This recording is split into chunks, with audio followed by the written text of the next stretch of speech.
Hey everybody, it's Professor Lilly, and this is Friday, the end of Module 2. So if you haven't already by this evening or before midnight Eastern Standard Time, if you could post your summary or Module 2 essay, and then also if you were a discussion leader, if you could make sure you do your Flipgrid video by that point.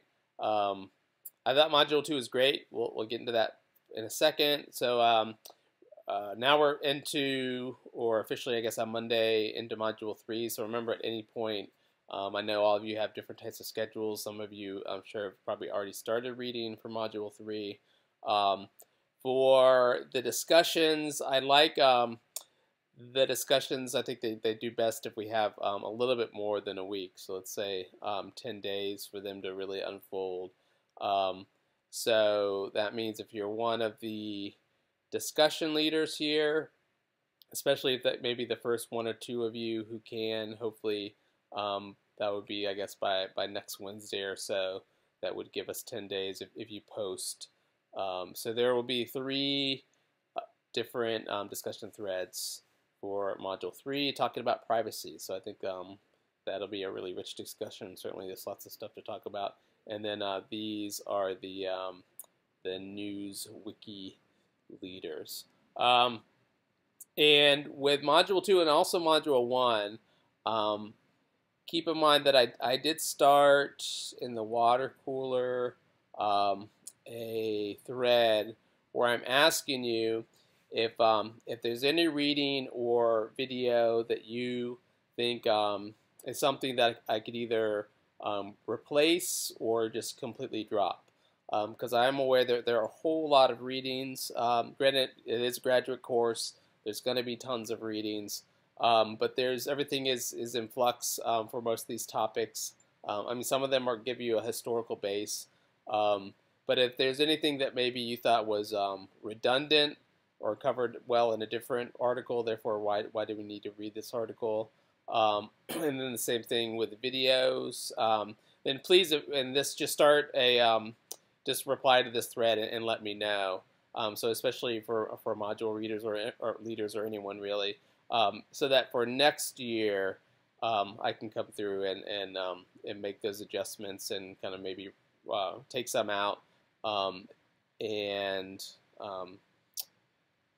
put some new ones in, or just try to make sure that it's the right amount for each module. I think probably Module 1 I'm kind of most interested in how I can restructure that, because as some of you noted, it's kind of getting into the whole topic of why does the government have the right to regulate, and how do they regulate, and where does that come from philosophically, but also just materially in terms of laws and policy. It's the most confusing. With Module 2 and I think Module 3 and so on, it's a little bit more straightforward in terms of the topical approach. Okay, so let's talk about Module 2 and what we covered. I was just looking at Jesse's video. He already posted his, and I totally agree with what he was saying or in general, but also at the end here. In Fortnite, and there's a lawsuit about that, and there's a lawsuit about a couple other dance moves, and I think that it's crazy. The amount of content that is being produced these days is extraordinary, and it's higher than it's ever been before. There's more content than there's ever been before, and that's continuing to increase. The more content there is, the more copyright there is, the more copyright holders there are, and the more complicated this whole process becomes. So I think that's really the general consensus, is that this stuff is really complex and really confusing, and there's not really a standard way to go about it. Okay, yeah, so I completely agree with him there. I mean, I think that in Module 2, if you think about your module ending essay, I mean, there's certainly a lot of things you could advice and topics that you would say, here's what you really need to know about copyright, because I think no matter what type of communication professional, or even lots of different, like even I think doctors or medical professionals, lawyers, all sorts of people, different industries, they have to worry about copyright, partially because the fact that we all use the World Wide Web and other digital technologies that make it really, really simple to copy and paste and to use something. And if you're using any kind of tangible media in your job, which pretty much everyone is, then you could be possibly making a copyright infringement, or you could be creating something for yourself or for your employer, and then bam, as soon as you make that tangible media, it is copyrighted. Obviously, as we know, if you want to be able to collect damages, you need to go, or probably someone for you, or your company is going to file for the copyright officially. But as soon as you create it, you do technically have the copyright for that form of tangible media. So, in terms of the reading, one thing when I think about this.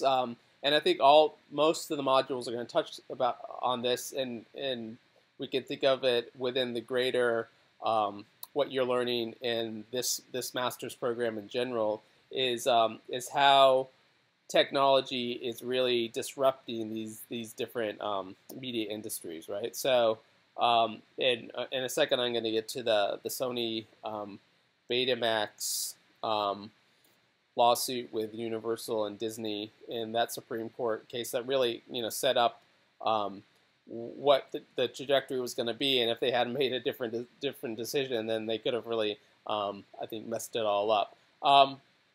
But one thing in general that I was interested in, especially when I saw this reading, was thinking back to the way the music industry was when I was younger.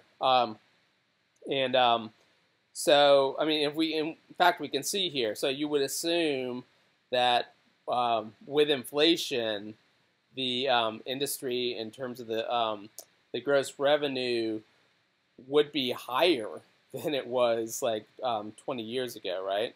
And it's only now getting to the point where, in terms of total revenue, it's only finally getting back to that point, and partially because, the record companies were just making a killing with CD sales, right? And just, when thinking about Betamax and CD sales, all those things were all technological innovations as well, and changed the way that people consume, listen to, and produce music. So the music industry, and in fact, in one of my pop culture course, I have a really interesting reading talking about technology, how it drives, or how it's driven lots of different aspects, or all of them, in terms of the music industry since or really since radio. But that pace of technological change starts really to quicken by the 1970s and on after that. And getting into what Jesse was just saying, with all the digital content creators, it's not surprising here that we see that the type of sales, we get more in terms of performance rights, people getting money through streaming, and synchronization, has remained pretty much the same. But a lot of these artists are making money in each one of these different areas a little bit, right? So if we go on to the next reading about the creative apocalypse that wasn't, I was not really an aspiring musician, but I was in bands in the early 1990s, and at that point, the only way that you could think of making money was to get on a record label, and certainly touring was part of that, but it was all about getting the record label and getting them to help you produce CDs and so on from there. Nowadays, there are a lot of artists making money through the fact that they could share their music, get people interested in it, and make a teeny bit of money, or not a teeny bit, but certainly not so much that you can live off of it through streaming, but through that able to get on to bills and to tour and make most of their money that way. So there are, in terms of the number of artists making a middle class type of living. It's way more now than it was at that point. Partially because with the CD sales, those the giant corporations were making most of the money that way. Um, and with that in mind, in terms of technological disruption, so and this also makes me think about what it was like for um, in the 1990s.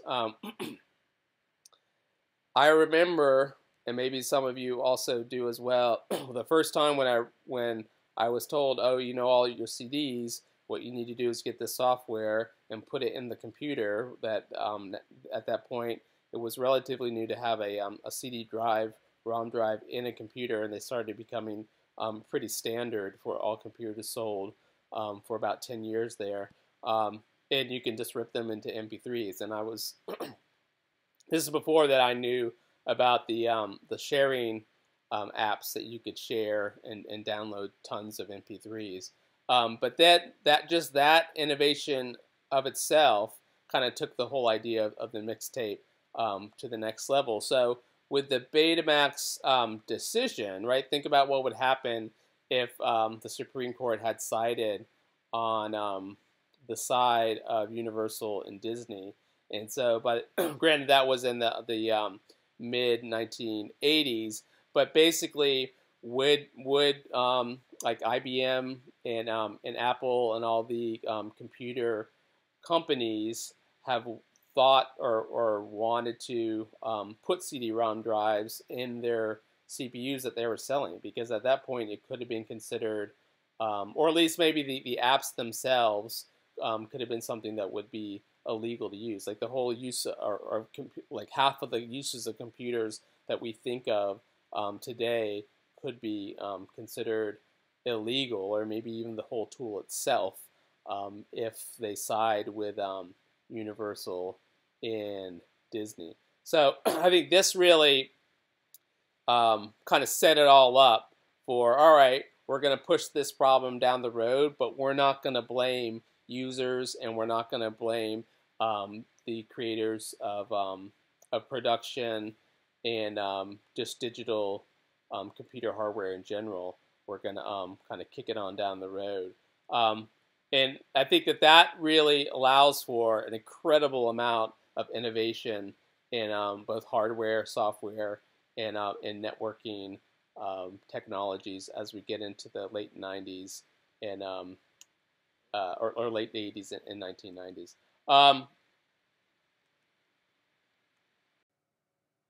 So, as several of you noted in the discussion, this decision really set the stage for where we are now, and also the decisions made in the late 90s that impact us now. And as Justice Stevens said, and so fair use was established in the 1976 copyright law. So he refers back to that, but also to commerce, like noting that that you're really going to block a lot of possible innovation and interesting things that innovation through businesses can do and offer to consumers. So really resting it in consumers' rights, even if a technology like the home computer can possibly be used for infringements, it's also used for many other things, and we can't shut those down just for the possibility of stopping infringement at the same time. So from there, 1998, as I'm sure you recognized, was a really big deal, or a big year in terms of copyright. And so we have two things going on here. The 1998 extension of copyright, also known as the Sonny Bono law, and what's kind of interesting there is so it wasn't necessarily a law that was put forward by Sonny Bono, although he did advocate for it. but he died in a skiing accident that year. And since he was kind of you know, even though he was in Congress at the same time, you know, as a musician, artist had many copyrights to himself. Like he actually, you know, stood, and I guess after it was passed, his heirs stood to benefit from the extension of copyright at that point. Because he was a vocal advocate, they decided to name the act after him. Um, and and there's also, I'm not sure if it's so much of a myth, like but there's maybe a misconception that Disney spent millions and millions of dollars, and they did spend. It wasn't just them though. I mean, not Disney by themselves, but the recording industry, and both movie, music, um, certainly lobbied a lot. And this article I found was pretty interesting because they could only find evidence of Disney itself contributing like maybe $5,000 or $6,000 to each of the Congress people who put forward the legislation. Um, and also interesting in this is that since there hasn't been another extension since then, so Mickey Mouse is actually set to go into, I think somewhere it says here, the public domain in just a few years. And at this point, it doesn't seem like there's going to be another push. We'll see what Disney wants to do with that. Obviously, you can understand. I mean, they make. Granted, there's a lot of piracy with the Mickey Mouse image, but still, they make a lot of money by being able to exclusively use that image and all sorts of things associated with their theme parks and properties. Okay, so that was the one thing that was big in terms of setting, you know, what the current copyright is, the standard, the number of years. And then the same year, the Digital Millennium Copyright Act, and it didn't actually, the provisions didn't go into enforcement until 2 years later, until 2000. And part of the things that it did was it also kind of aligned the expectations, enforcement of copyright with international standards at the time. And and it also kind of harked back or recognized the findings or the court's ruling in the Sony Betamax decision, and so they recognize here that safe harbors should protect service providers. So, you know, thinking today, such as YouTube or Facebook. But it did put in an important provision that also kind of structures what happens today is the notice and takedown procedures. You might recall that in the late 1990s, but also into the 2000s, there were several high-profile suits against college students who were using like BitTorrent and Napster and those type of services, and offering up huge archives of music and movies. And for a while there, the music and movie industries were suing individual students, but also high school students, college students, colleges themselves. And there wasn't usually there weren't a lot of money to recuperate in that, and it wasn't good public relations for a huge billion-dollar industry to be suing college students. And as the technology developed, they were able to really kind of take the notice and take down procedures and operationalize it much better. So I think like about the mid 2000s, like 2000, maybe 2009, 2011, 2012 is when you started to see more content on YouTube being instantly taken down. And in fact, in the ways that it works are pretty interesting. I kind of assumed before I started reading more about it in the module that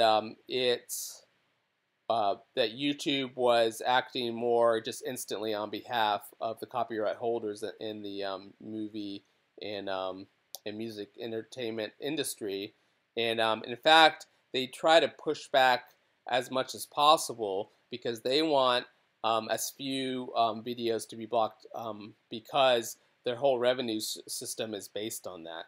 Because popular videos get more ad revenue, and the ad revenue is made by YouTube, and then also their channel owners, the authors. So and so, for example, they were talking about here this article that there have been a lot of claims recently made by just a song being heard or even hummed in the background of a video, and the the bots, the software that runs, being able to hear that sound signature and instantly send that cease and desist order to YouTube to pull down that video. And YouTube is recognizing that there's lots of revenue being lost by everyone in this scenario, and we need to work more to try to make these type of infringements cases, not like in this one here where someone a YouTuber claimed to have lost five-figure salary or income in a video where someone is just saying a line from a Bon Jovi song. So I didn't realize that YouTube was actively trying to work on behalf of the video creators.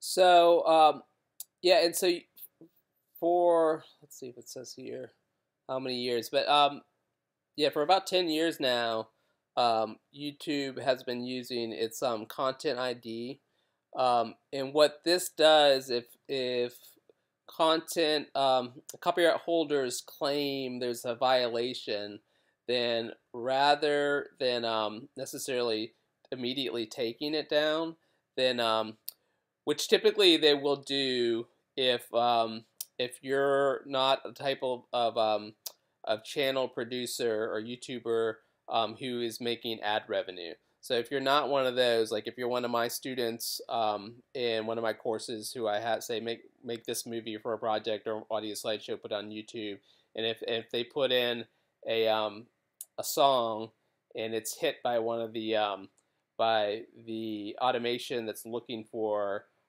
copyrighted songs, then they'll take it down because those students do not have channels that's making ad revenue. But if you have one that you're making ad revenue, like here it's talking about guitar professionals who are doing tutorials, right? And so you're saying, okay, here's how you do the solo on an Iron Maiden song.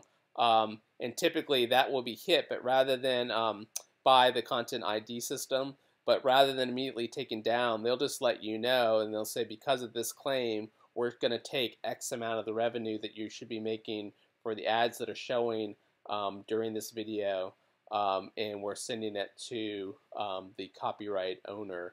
At this point, as it says here, and by 3 years of the system, it surpassed $3 billion in total payouts. So I mean that's another way around it, but at the same time, I think you could if you hired a lawyer, you can make a really good case for if I play 10 seconds of this song, especially in certain types of contexts, then it should be fair use. Now the biggest issue with fair use, I mean, and several of you talked about it, and it was touched on in all the threads, and lots of you gave a lot of great examples of cases where they couldn't really claim fair use and others where they could. Is it's all about are you making money off of a copyrighted material that the original copyright owner themselves want to make money off of that copyrighted material. So this kind of gets into the issue of memes and why generally with memes in social media that you don't get a lot of suits. First of all, the biggest issue is that if I'm sharing someone's copyrighted work on social media, I'm not looking to make money for it. And there's like, for example, if I share something on Facebook, there's no mechanism on Facebook for me as to make money through my individual personal Facebook account, right? So I'm just sharing that material, so they can't really claim that I'm taking away from the commercial value of it. I did find this article that had a couple interesting um, cases. Um, and this is actually one that I've seen before. So, for example, the World War II Downfall, it's a German language movie. And you've probably seen some of these parodies. Like this was one of my favorite ones where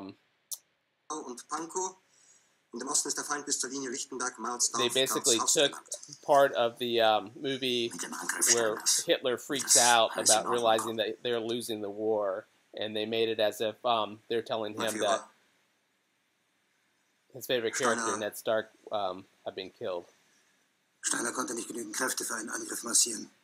Der Angriff Steiner ist nicht erfolgt.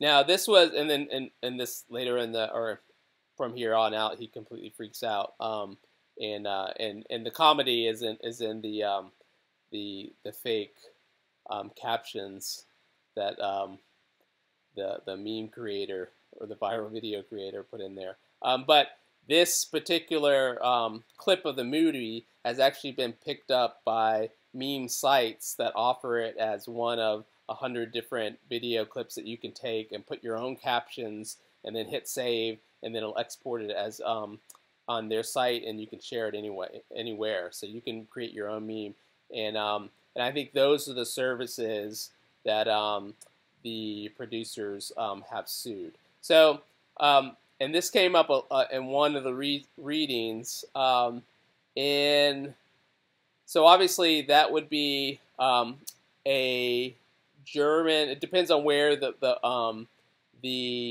meme site is located. So if the meme site is is in the United States, and these are German people in Germany hold the copyright, they would have to come to the United States and sue them under their law here. Or if you wanted to sue someone, if you wrote a song and someone in, let's say, England used it somehow, you would have to go over there and sue them. And because of that, for many years, starting in 1998 with the Digital Millennium Copyright Act, most of these big treaties, so like the new treaty between America, United States, Mexico, and Canada agreement, has copyright provisions in it. And in these copyright provisions, they include talking about safe harbors, and basically they extend our current copyright laws in the United States to Mexico and Canada to make it really easier, much more easy for copyright holders to sue for any infringements in any three of those countries. And then also, I was going to mention, so we're going to get into privacy in Module 3, but there's also been some issues here. Like, I don't know if I brought it up, that dancing, what's his name? The Star Wars kid is a famous meme where this guy is pretending to fight, similar to one of the lightsaber fights. And he didn't get permission for the video that was produced in school to then be put on the internet, and certainly didn't want it to become a meme. So these issues of sharing, a lot of times when they don't go into issues of copyright because they're sharing it and you're not making money off of them, then get into privacy when there's issues of people not getting permission for their likeness to be used in commercial purposes.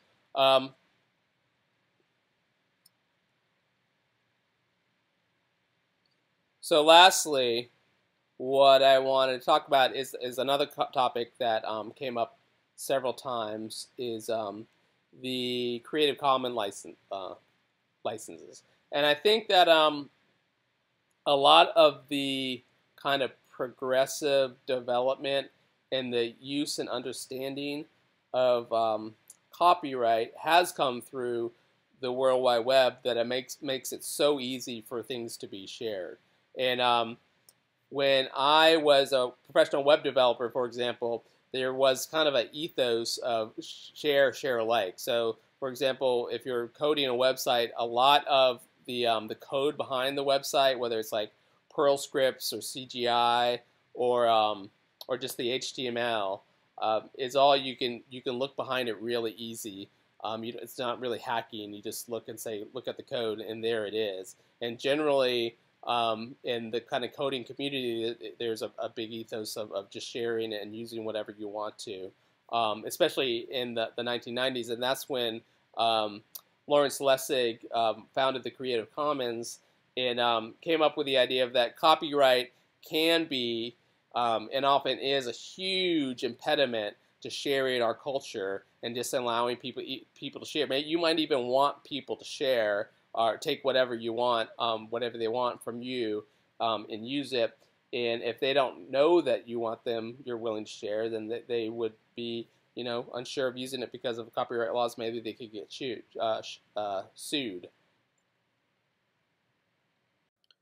So on their site, they have some data that's a little bit outdated, and but it just shows you how populous it has become, and the big reason is because of how much publicity you can get by sharing and by offering people the right to share your work for you. So sharing has become a huge aspect of letting people know this is out there. And as you know from the reading, I mean, with the Creative Commons license, there's several different types of licenses you can claim. So you can claim, like for example, on sometimes I put out some of my music that I've written, and I'll just put out a creative license that says you're free to copy it and do whatever you want to with it, except for making money from it. Now, granted, I'm not making money from my own music, but if I'm not going to make money from it, then I don't want anyone else to either. And in fact, for some reason, I try to share my music to friends on Facebook, and Facebook has decided that since I have a name for my band, that I must be wanting to make money from it, and therefore they will only, like let's say I just share a post, and I as a father, and put a picture of my kids and say, oh, we went out on a chair on the walk, then potentially all my friends on Facebook would see that, and so maybe there might be 40, 50 people that remark on it. If I share my song, then Facebook says, oh, you're a member of a band, so if you want us to share this to more people, granted they're all my friends that I would share it with, that's it, then you have to boost your post, because they think I want this is a money-making adventure for me, or venture, and therefore I'm willing to spend money to push it out there. And so if I share, I mean, I can share a song that I wrote from SoundCloud, and I might get, and then later I can see how many people actually saw it, and it'll say, oh, 4 people saw this. So that's only sending so many people out of, I have like 500 friends on Facebook, and so it's kind of funny that way, because they've realized that people are willing to spend money to try to market their music or their artwork, or as a business, obviously Facebook is making a lot of money off of businesses trying to boost their number of views on any particular post that they might be doing. So it's a big money-making billion-dollar industry. It's part of marketing now, the sharing culture. Okay, I'm going to leave it at that. So have a great weekend. Make sure you post your Module 2 essay by tonight and/or video if you're a discussion leader. These are the leaders for Module 3. So when you enjoy your weekend, but when you have a chance, get to start reading on privacy, and hopefully by mid next week we'll have a few of the discussion leaders starting to post their or start their threads. So I'm really looking forward to it. Take care.